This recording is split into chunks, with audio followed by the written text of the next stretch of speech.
Қазақстан бойынша 97 мың шақырым автомобиль жолдары бар. Оның 24.887 шақырымы республикалық маңызға ие. Бүгінгі таңда 682 шақырымды құрайтын 4 ақылы жол учаскесі бар. Нұрлы жол бағдарламасы аясында 2025 жылға дейін олардың санын 11 мың шақырымға жеткізу жоспарланған.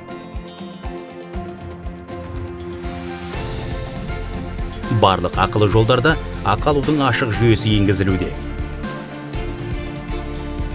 Шлагбаумдарсыз ашық жүйенің негізгі ерекшелігі төлемнің қолма-қол ақшасыз онлайн алдын ала төлеу немесе берешекті өтеу есебіне аудару қағидаты бойынша қабылдануда.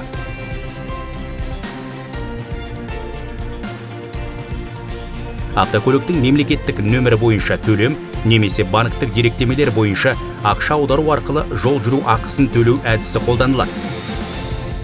Жол жүру ақысын төлеу әдісінің 20-ға жуық түрі бар.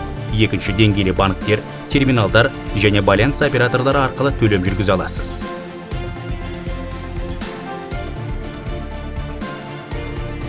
Кенттер мен ауылдардың тұрғындары үшін жеңілдік ретінде абоненттік төлем енгізілді.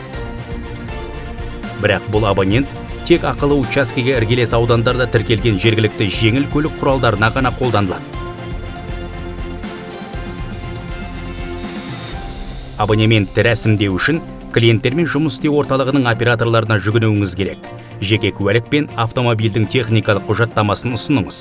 Өтініш жазасыз, 1000 теңге төлем жасап, чек пен RFID белгісін алыңыз.